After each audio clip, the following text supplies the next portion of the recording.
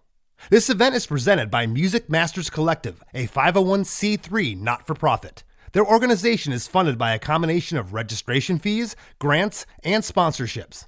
In addition, the organization accepts scholarship donations, 100% of which are distributed directly to individuals seeking financial aid. Spots are extremely limited, so register today at www.stephenpagesummercamp.com/DeMakes. Looking to elevate your music career? DistroKid is a digital music distribution service that enables musicians to distribute their music to online stores and streaming platforms such as Spotify, Apple Music, YouTube Music, Amazon, Tidal, and many more. DistroKid collects earnings and payments, sending them to you, the artist. With DistroKid, artists unlock a world of possibilities. From easily paying collaborators with splits, to securing your music with DistroLock, DistroKid covers all bases. Plus, you can promote your releases with Hyperfollow and create eye-catching visuals with a Spotify Canvas generator, all for free. But that's not all. Introducing the DistroKid app, now available on iOS and Android. Artists can manage their releases, view streaming stats, and withdraw earnings, all from the palm of their hand. And for those looking to perfect their sound, check out Mixia. With its simple interface and customizable mastering options, artists can make their music sound polished and professional within minutes.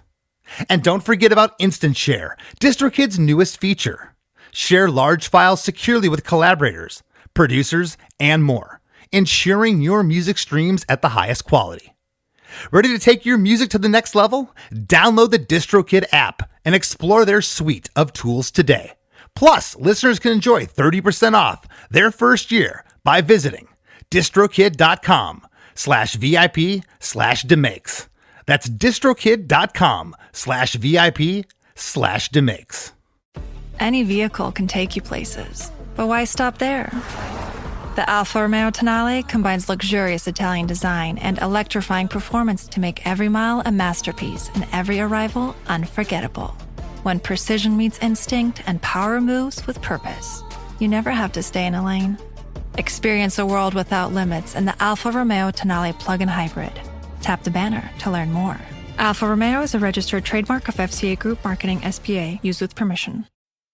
Your data is like gold to hackers. They're selling your passwords, bank details, and private messages. McAfee helps stop them. Secure VPN keeps your online activity private.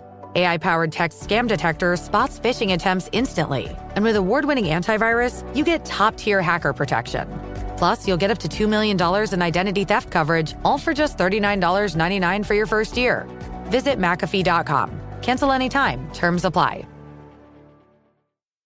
I can say to my new Samsung Galaxy S25 Ultra, hey, find a keto-friendly restaurant nearby and text it to Beth and Steve. And it does, without me lifting a finger. So I can get in more squats anywhere I can. 1, 2, 3.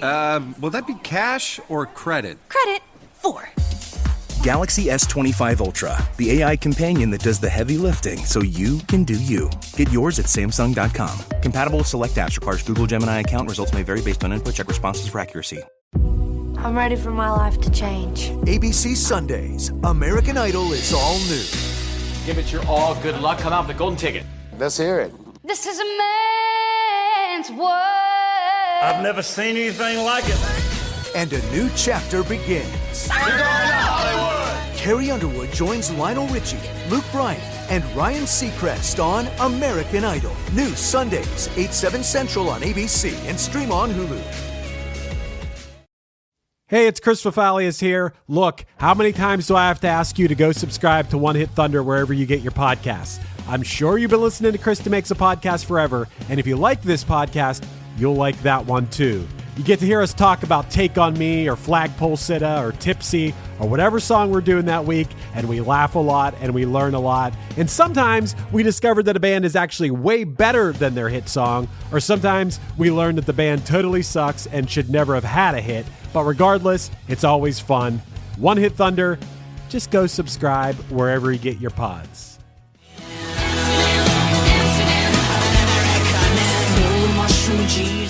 And now, back to the show. Out of chorus 1, we get into verse 2, and the song just keeps evolving. I absolutely love what you did here production-wise. Drums, bass, and a super affected, again, is that clavinet panned off left? Correct, yeah. Okay, okay. Yeah. And then, we had like, there was like a distorted version of it for the choruses, and then there was like a cleaner version of it for the verses that he was with a pedal, like backing off of hitting an amp really hard. So it was like a lot of moving parts. A great keyboard player, Shannon Harris, who currently I think is playing with High Flying Birds and just did the tour playing keyboard for ELO. Oh my gosh! Yeah, he's really good. You're not getting the ELO gig unless you can play. No, man, he's smoking, and we got him first. We were really lucky, it was his first international gig was us. So he's killer. We still talk sometimes, but he's great. That's awesome. We got another guitar panned off the right there, and those two counter melodies. What's happening between the left and right? And this whole song has me ping-ponging, especially in the choruses. I don't know what I'm listening at, and that vocal's just going straight forward and linear with that harmony. It's cruising along with that 4-on-the-floor drum beat. Vocal's riding the hi-hat. The vocal is riding the hat really hard. Yeah. And then the clav is doing this toggle of the octaves. So killer. And then the guitar on the right is just the most sort of pushed just ahead of the snares. Like really, here, I'll play it for you real quick. It's like... I'd love to hear it. It's like... let's see if it gets you to see the... Yeah. So when I play it live and I sing it,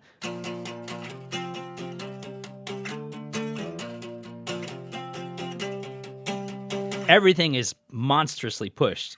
I wanna be 80 on the porch drinking lemonade with you, and that is all that I can think about when you tell me that you cheated. It's so cool. Boppy in an almost gonna fall off the front of the surfboard kind of way. Yeah, and if you just took this chorus alone with a female singing it, it could be any dance pop techno song today. It sounds current. It really does. I sure hope Gaga covers it. Yeah. Give me your number. I'll put in a word for you. All right. Actually, I think Ariana Grande could sing this song really well. Oh, absolutely.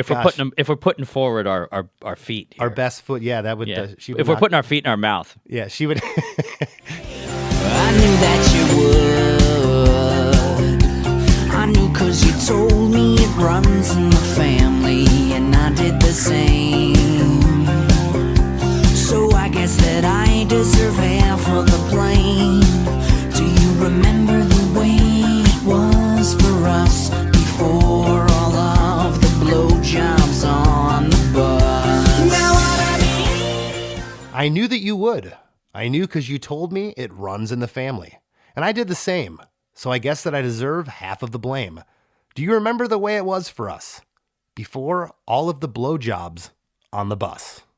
That was, she said that. That was like her line. Like when we were talking, it was like, well, what about all the blowjobs on the bus? And, there were some on those early days, first 3 months of being on tour. And, it's just you realize after a very short period of time that those unequal pairings they're not great. Like it's a mistake. People are there for the wrong reasons. And I have to say that those hookups dried up pretty quickly.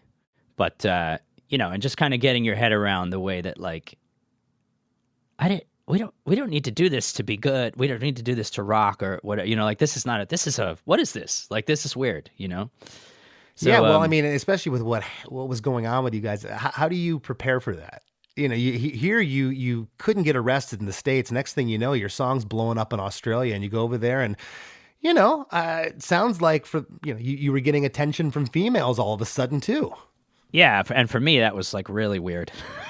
so, but there was like a few like almost relationship hookups that ended very quickly, and it was because I'm a relationship person, like, and I was looking for that in everything, and not everybody was. Yeah, that my the hookup partners were not interested in that remotely.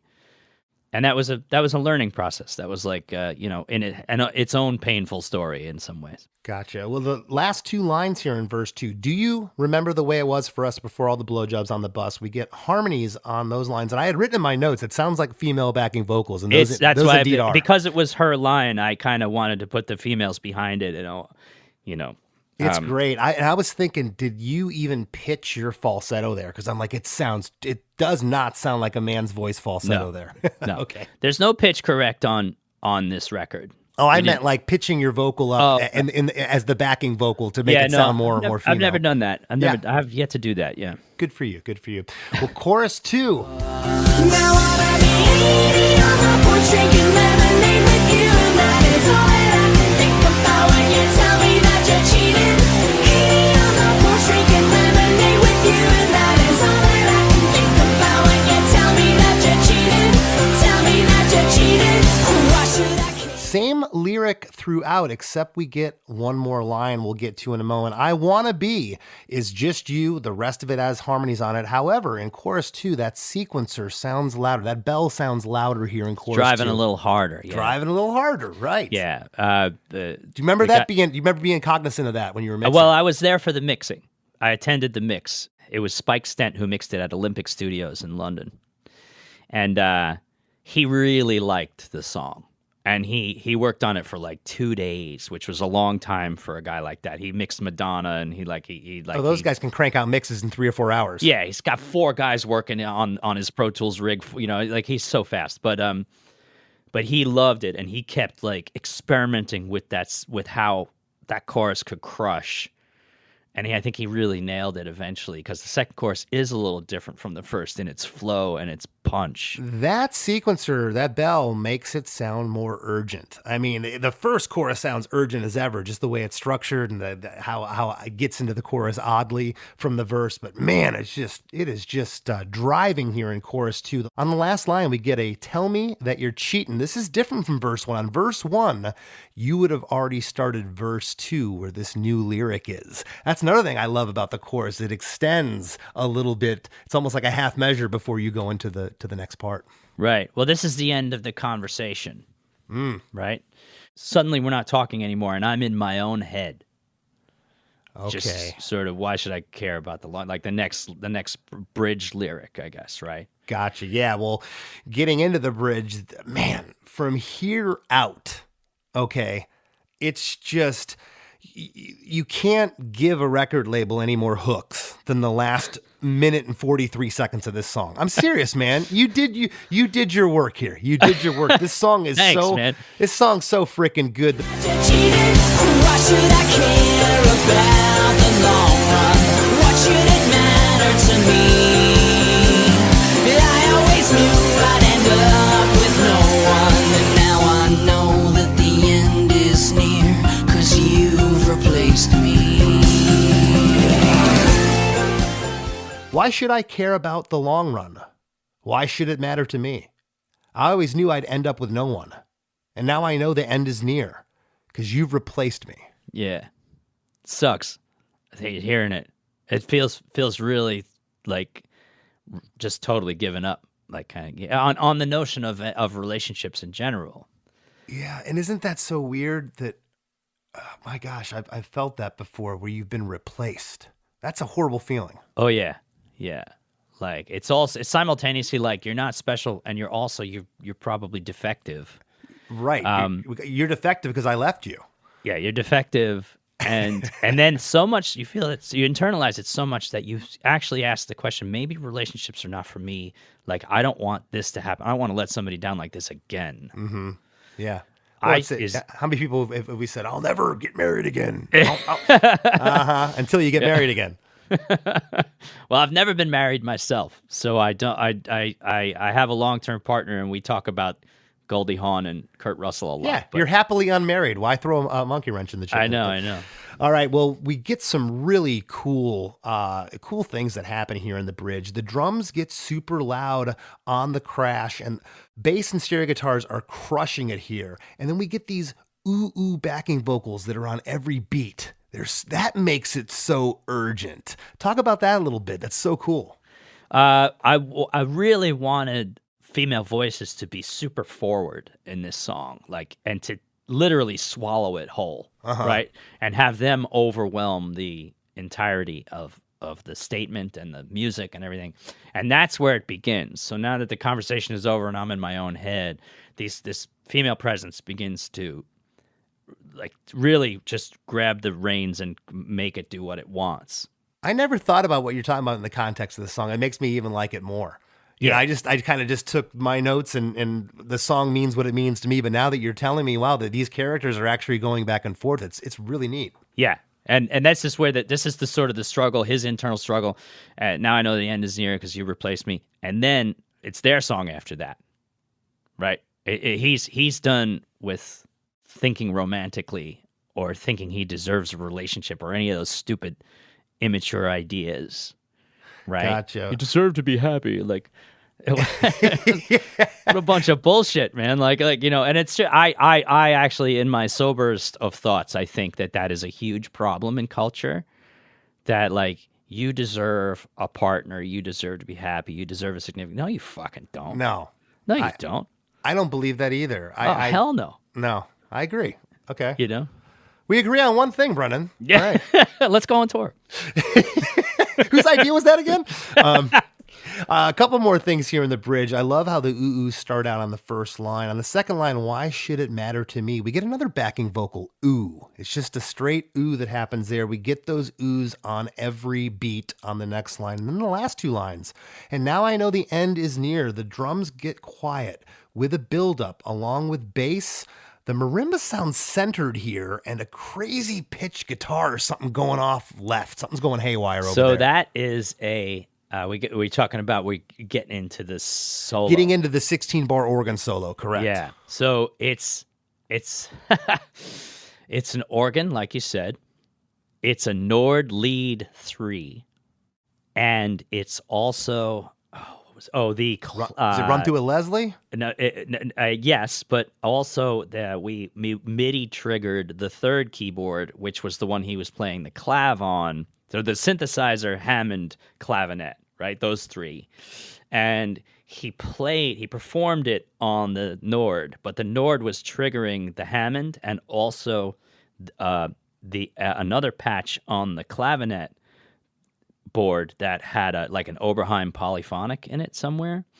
And then right through a Sans amp and split into clean and dirty and through a Joe Meek and a Neve preamp and just these two channels of just what is it like? Brendan, I could talk about this with you for the next 2 days, but I can hear listeners dropping out. Okay, I can hear crickets right now. Sorry. No, it's fascinating. I can't. Here's the other thing, and the reason I brought that up, I'm obviously teasing you, but how do you remember all this? I pride myself on having a good memory of our recordings. Man, this is some in-depth stuff here. Good for you. Yeah. I think the getting there is right. You just need to get this sound out of your head so bad. I absolutely love it. The last two lines here, and now I know the end is near because you replaced me. It's a unison vocal that happens there. And on replaced me, it's like an odd, almost harmony, but it doesn't line up. There's a rub there. You know what I'm talking about? Yes. I would go flat there. Yeah. And I hold the note maybe a little longer than I should have in the flat. And you left it. I left it flat, yeah. Yeah.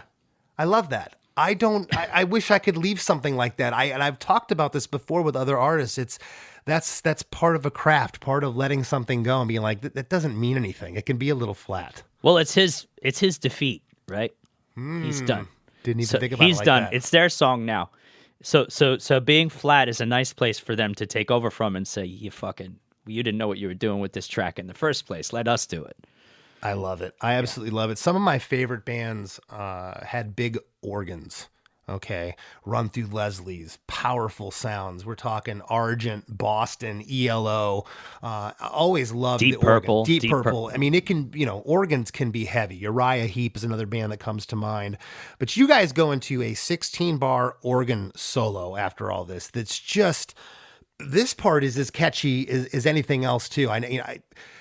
the way that it comes off of this bridge, it's so danceable. It's absolutely perfect. Drums, bass, stereo guitars, and an organ pan left and an organ pan right. They're both soloing. I said it sounds like a Leslie. You mentioned there was a Leslie on one or both of these organs. And there's also what sounds like vocal ooh-oohs playing along with the marimba. Is those vocals? Yes, the girls are doing their ooh, ooh, ooh, ooh, ooh, ooh, ooh, which the timing of which took us fucking forever. Because I was like, girls, I'm not going to move it. It has to feel like, because like Max said, what if you have to play it on TV? Like, yeah, you have to feel where it goes first. Do you know, for every time I'd listen to it, Brendan, I would listen to it and go, there's no voices there. Then I'd listen to it and go, I'm hearing voices. Then I'd rewind it again. I'm only hearing them. I can't. It's tucked in there in a really cool way. Yeah, it's in one of the cracks of the where's the one. It really is. It's really cool what you did there. I'm glad I was right, because I thought I was going crazy at some point. No, it's there. It's there.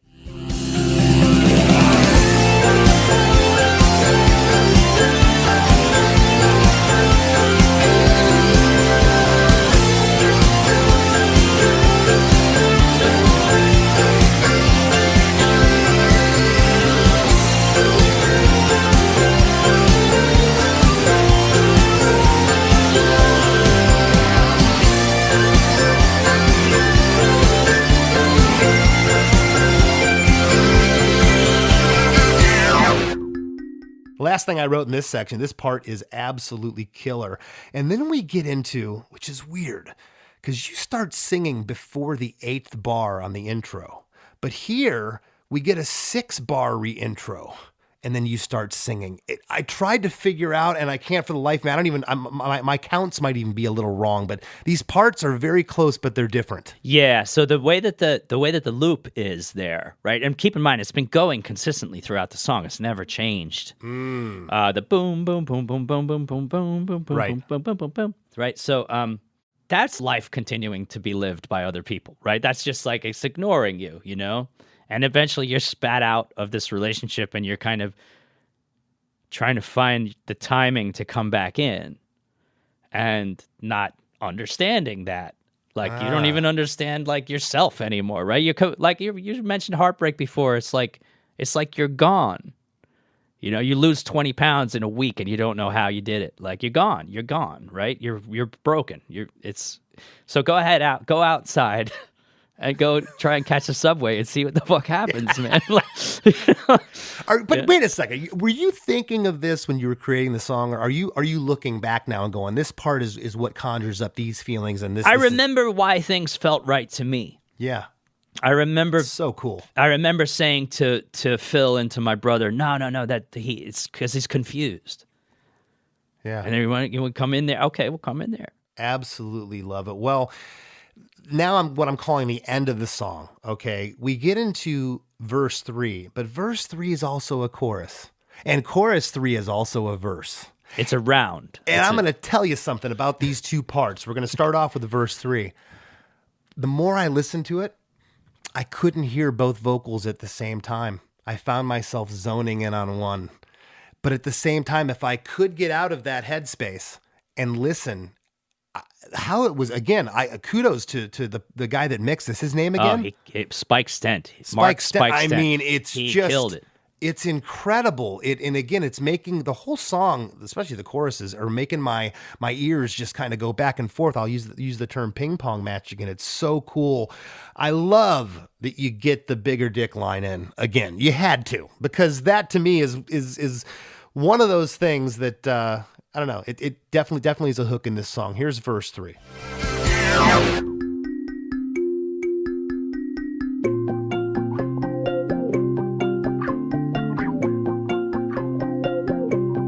Just tell me his name. Just tell me you didn't get laid in our bedroom, and was it the same? Just tell me if his dick is bigger than mine. Just tell me his name. Just tell me you didn't get laid in our bedroom. Just tell me his name. Just tell me his name. Just tell me you didn't get laid in our bedroom. And was it the same? Just tell me if his dick is bigger than mine. Just tell me his name. Just tell me you didn't get laid in our bedroom. On the line between just tell me you didn't get in our bedroom, that's when the chorus lyric starts with the female singers, and they basically sing the whole thing. I just want to be 80 on the porch drinking lemonade with you. They go through everything as you're singing this verse. Whose thinking was this? How'd this come up? They're singing it to somebody else. They're singing it to the replacement, right? And he's lying in bed just thinking that first thought over and over again, and she's moved on. She's singing it to somebody else, and he knows it, right? He knows it. So it's like, when you're really in a state of animated insomnia, can you actually say what thought is there? Because it's like layers of thoughts. Yeah. You're right. Like, and they're all parallel and on top of each other and in tandem and perpendicular. And it's just like chaos of like you're unraveling. You're just, Well, this song's way more heady than I thought it was. And I mean that in a really cool way. The other thing I like about these female backing vocals, Brendan, is they're pan left and right, which kind of makes it sound like they're talking to somebody, to somebody else. As you said, it's perfect. And again, those female voices do the full chorus as you're reciting verse 3, which verse 3 is pretty much the first verse except for the last two lines. And the last two lines here, just tell me his name. An odd barrage of drums panned off right happens. This flutter of drums, and another crazy guitar or keyboard is panned off left here going into... Right. I told my brother and Shannon, my brother Pete was a drummer at the time, I told him I wanted the timing of a motorcycle revving and driving away, right? Okay. Like my boyfriend's, like kind of thing. And he did it. He nailed the shit out of that tom fill. Ba ba ba ba ba doo ba ba doo ba da boo boo da boot. Like it's the full motorcycle engine timing.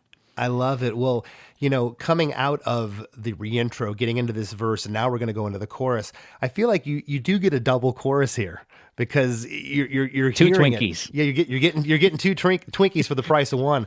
Chorus 3, it's the same as the other choruses. The harmonies are in the exact same place, but underneath it, you are now in your lower register voice.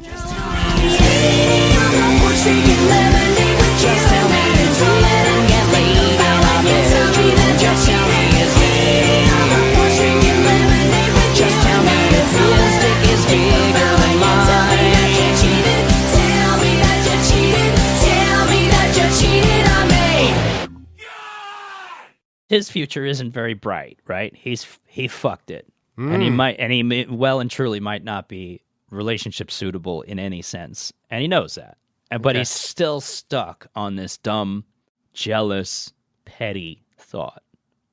And the girls have completely moved on into the heavens, right? And they're singing this other fantasy that he's never going to get to. That's over. They've split. They're apart now.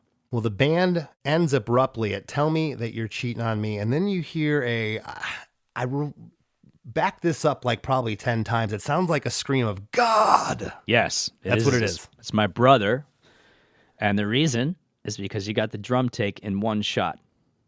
There are no edits. It was the third week of tracking that song, and he got one take through the whole way, and it was perfect. It didn't require a single replacement or edit or comp or anything. I absolutely love that. Before we break, so you get out and you start playing this song, and after all these years, you told me you're still playing it. Oh yeah, and it's become a hit amongst your fans. Why do you think? Is it the dick lyric? Is it the song? Is it the combination of everything? Is it the psychology, the Brendan B. Brown psychology behind the song that you explained today, or just everything? I think it's just a sort of rip and pop single live. Yeah. Nobody hearing it for the first time or even the second time live can talk about it the way you just did, but it still leaves a mark. It still gives you a tattoo, and it's such short and it's up tempo. And it's the singing, the vocal is through the freaking stratosphere of like my vocal range. And there have been nights where I'm like, oh boy, I'm going to miss a few notes in this one, but it still carries. And there's a new keyboard solo, and I can send you a couple of live takes if you want, but there's a shredding keyboard solo that our keyboard player Gerard Hoffman around 2008, he was like, "Hey, can I rework this for live?" And I was like, "Tear it up, man!" And he came up with something that's like, "Holy shit! I wish this was on the album," you know. I love it. Well, listen, before we break, we already mentioned the tour dates you have coming up. Anything else you'd like to plug before we go? The new 2020 version of our first record is out. There's 20 songs on that. We own that one. And just to say that we'd love to tour with you guys. That's if you were serious about that. Yeah, we'll jump. I'm gonna talk to our agent for sure. Absolutely, talk to Ed, our guy in the UK, or wherever you want to do it. Our guy Alex here, I'm grateful that we're still able to do this.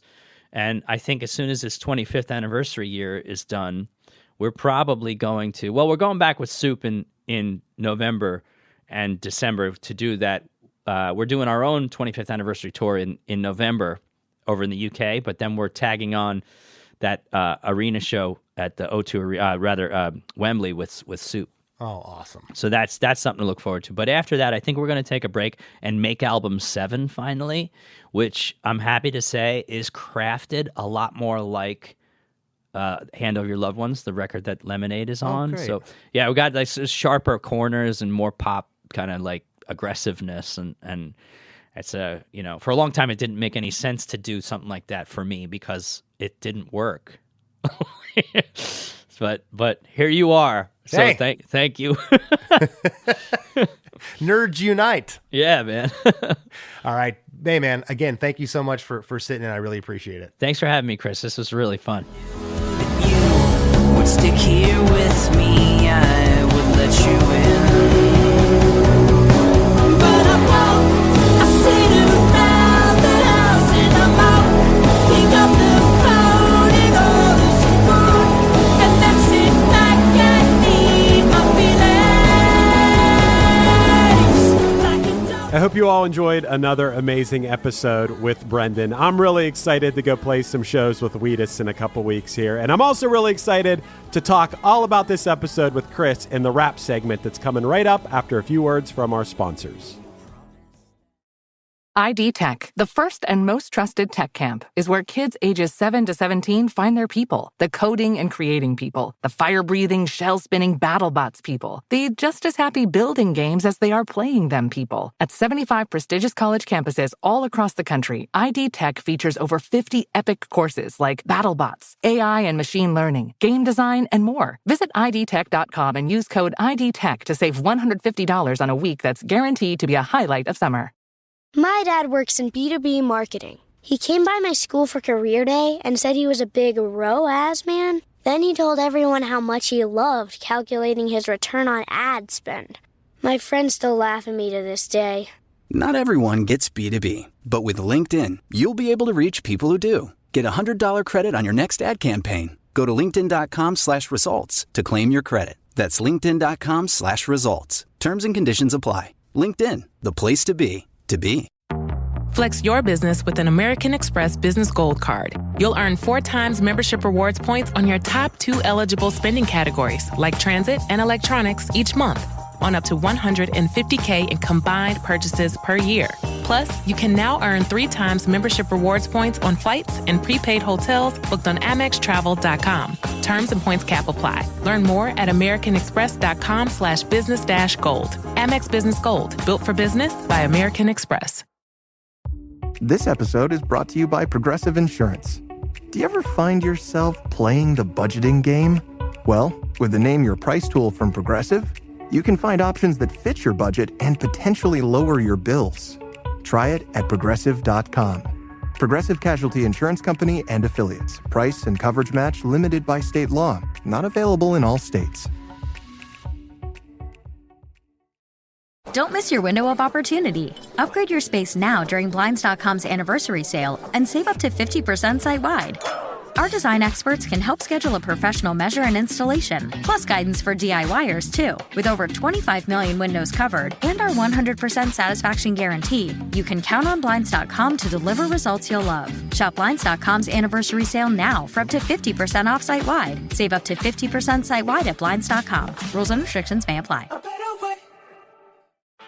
Bowie, Dylan, Marley. You've heard the names and maybe you've heard their songs, but what about the stories behind the records that made titans of music like these so universally loved and important? Join me, Josh Adam Myers, host of The 500, as each week I go through a different album from Rolling Stone magazine's 500 Greatest Albums list from 2012 with an incredible lineup of comedians, actors, and musicians talking about how the music has impacted their lives. New episodes of The 500 come out every Wednesday. Listen now wherever you get your podcasts.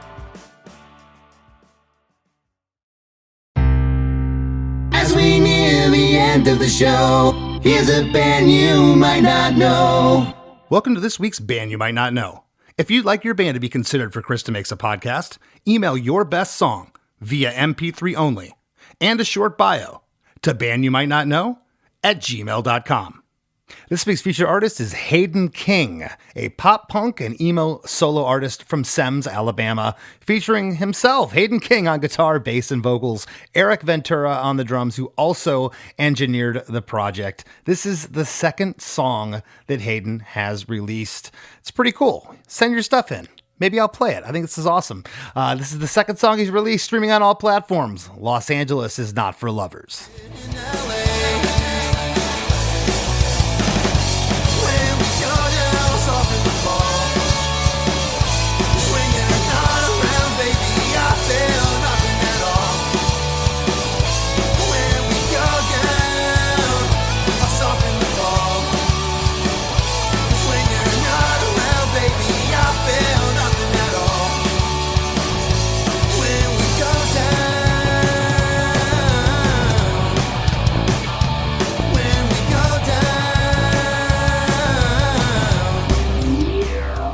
The Wrap with Chris and Chris. All right, so Chris, we've had a lot of great guests on Krista Makes a Podcast, but I told Brendan this, and I mean it with all my heart, that he's one of my two favorite guests on Krista Makes a Podcast. It's him and Chris Ballou from Presidents of the United States of America. These two guys, I both feel are like mad scientist, genius songwriters, and it always seems like you're having a lot of fun doing the episode, and I always have a lot of fun listening to it, and I hope our listeners do too. Oh my gosh, I could talk to Brendan for days. If we do ever go on tour with him, it'll be him and I backstage talking nerdy frequencies. I mean, the stuff he gets into, I took this pedal and I rewired it and I had it, be out of phase with the other guitar amp, and all the stuff he's talking about is just, as you said, mad scientist stuff. Very cool. Teenage Dirtbag is obviously a great song. I like this song better. I'm the one who told you, we got to get Brendan back. We got to do a Lemonade episode. Like you said, you weren't familiar with this song. This one, among me and my bandmates, this was like a van staple. This song is incredible. It's a shame that and you just don't know, the A&R people. And look, it doesn't look like they knew they had a hit with Teenage Dirtbag. Sure. It all of a sudden started blowing up in Australia. Then it blew up over the pond in England. And then finally the U.S. Promotions team got it together. And the song eventually became a hit in the United States. But so many things go on behind the scenes in big business, and big business is the record labels, especially during this time. You got people that are worried about their job. They're listening to a record, and who knows what was going on around Wheatus at that time? What other platinum huge acts were releasing records that the people had their attention diverted to? But they missed a big single here with Lemonade, Chris. Right. No two band stories are the same. It's like snowflakes. There's not two that are exactly the same. And the most important thing here is through all of Wheatus's trials and tribulations, they had one song that became this thing bigger than their band. It's this giant thing. And maybe this song should have been bigger, but the point is they're still a band today and they're still making music. I personally can't wait. In a couple of weeks here, we're going to be out playing some shows with them, and that is very exciting.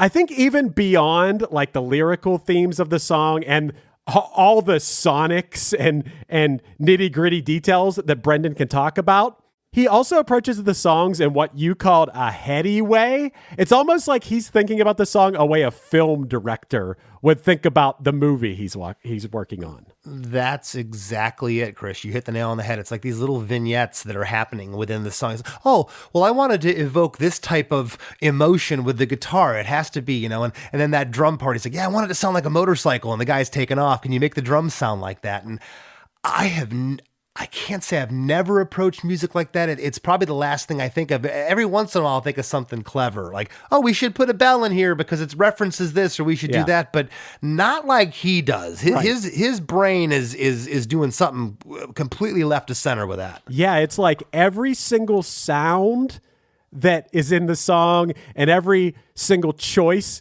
is so intentional. Like he can explain why. It wasn't just, oh, that sounds cool there. There's some sort of reason why. It's like when he's talking about like the sound at the beginning, he's like, well, this kid used to call me Duckface in school. And I was thinking about like walking down who thinks about that kind of stuff? Well, I'll tell you something. A tortured artist does that's something that he's held on to. That bothered him, obviously. And you look at something like that, and he's a self-professed nerd. He'll tell you he's still wears his glasses he's been wearing since he was a kid, and I don't know for a fact, but he probably was picked on more so than he even led on to, and this has affected him as an artist, and it comes out in his music. It's so awesome. I also love, beyond the like laughs you can have with Brendan and the nerdy details about the song you could talk about, he also opened up a little bit about like things that sometimes I wish people would more on this podcast, like the actual personal relationship stuff. He was talking about jealousy and not liking the way it feels, and then exploring what it's like to be beyond jealousy and heartbreak and all these things that like I know our listeners can relate to. I know that I can relate to. Anybody can if you're a human being. And I really love that about Brendan too, the fact that he's willing to open up about that kind of stuff a little bit. Absolutely. The one thing he said, he was talking about, when you're going through the relationships and someone says to you, well, you deserve better. Like, well, do I? Because when you really take stock of being in a relationship, there's three sides to every story. Yours, the other person, and the truth. And, every story is a little bit different. Right. Yeah, it's all very, very interesting. And you were talking about, you asked him, like, what is it about this song that makes the listeners love it? Is it the lyrics? Is it the sound of it? There is something about this song, Chris. It's maybe part of what people loved about Teenage Dirtbag too, about how high-pitched the vocal is. There's something amazing about that. Almost like how back in the 50s and 60s people liked Alvin and the Chipmunks, or how in the 90s and early 2000s how every hip-hop song had the sample that was then pitched up. Sure. There's something about that, like when you're a kid and putting a record on a turntable and putting it up to the speed too high.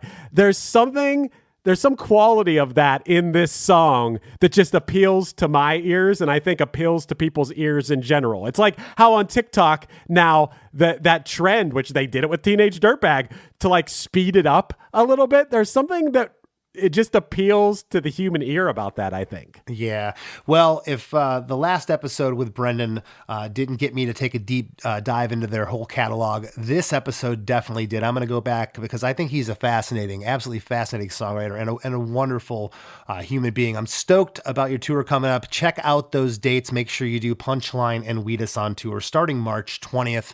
And Chris, we have a Patreon over at ChrisDeMakes.com, and you can tell the listeners all the goodies that they get. That's right. Chris DeMakes. What'd you think of the echo there? ChrisDeMakes.com. If you love this show, that is the most direct way to allow us to continue making this. Yes, we have life expenses, and a lot of time and effort goes into this, and for a few bucks a month can really help us out, and we'll return the favor by giving you instant access to hundreds of episodes of The After Party. It's our bonus episode each week where we talk about, we do music trivia, music history, anything we feel like talking about, tour stories. It's a lot of fun. There are some sample episodes we've sprinkled into the main feed if you want to go check those out, the After Party. Plus, a new episode of the After Party every week.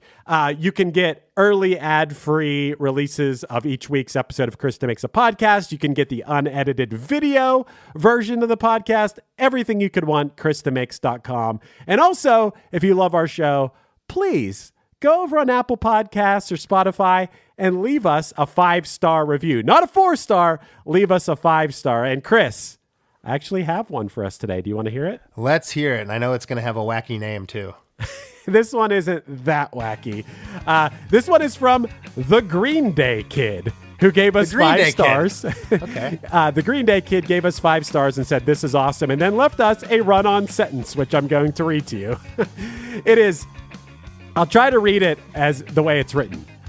"This is the best podcast I've ever heard, especially since I listened to Real Big Fish, No Effects. Also, please make one with Green Day, but honestly, hearing some of my heroes on this podcast has been crazy."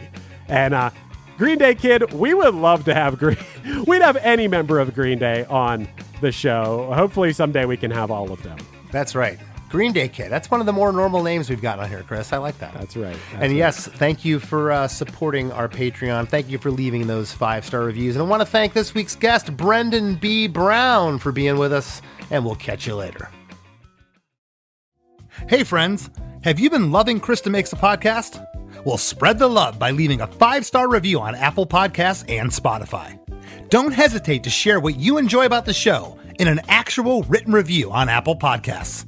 Not only does it help more people discover us, but we often read reviews in the wrap segment of the show. It's a quick, cost-free way to support us and takes just a minute of your time. Your reviews mean the world to us and help us keep the podcast thriving. Thank you for being a listener, and thank you for being a friend. Hey, I'm Chris Fafalius, producer of Krista Makes a Podcast, and also host of One Hit Thunder. Each week on the One Hit Thunder podcast, we take a look into a one-hit wonder band or artist to determine if they deserved more success or if they were lucky to even have a hit at all. We've covered When in Rome, Jaquan, Shanice, Yellow, Squirrel Nut Zippers, Jesus Jones, Positive K, Mazzy Star, and hundreds more. With new episodes every Wednesday and special guests from the worlds of music and comedy, we always have nonstop fun, and maybe, if we're lucky, we discover some new favorite music. So if you love great songs and you often find yourself asking, whatever happened to that band? Check out One Hit Thunder wherever you get your podcasts. Welcome to us talking about our podcast for a minute. What's the name of that podcast? That's Axe to Grind, and right now you're going to be getting a little taste of it, right down to the shaky microphone and all. And my name's Bob. And my name's Patrick, and usually we're joined by Tom. Tom's the best. Tom has a real grown-up job that requires him to be at work, but we talk about decidedly not so grown-up things like hardcore music and things that people that like hardcore music tend to like. So that could be the latest shows, revisiting classic material, talking about the new classics, all the little dorm room nonsense that you imagine from niche music podcasts that you either love, want to love, or hate.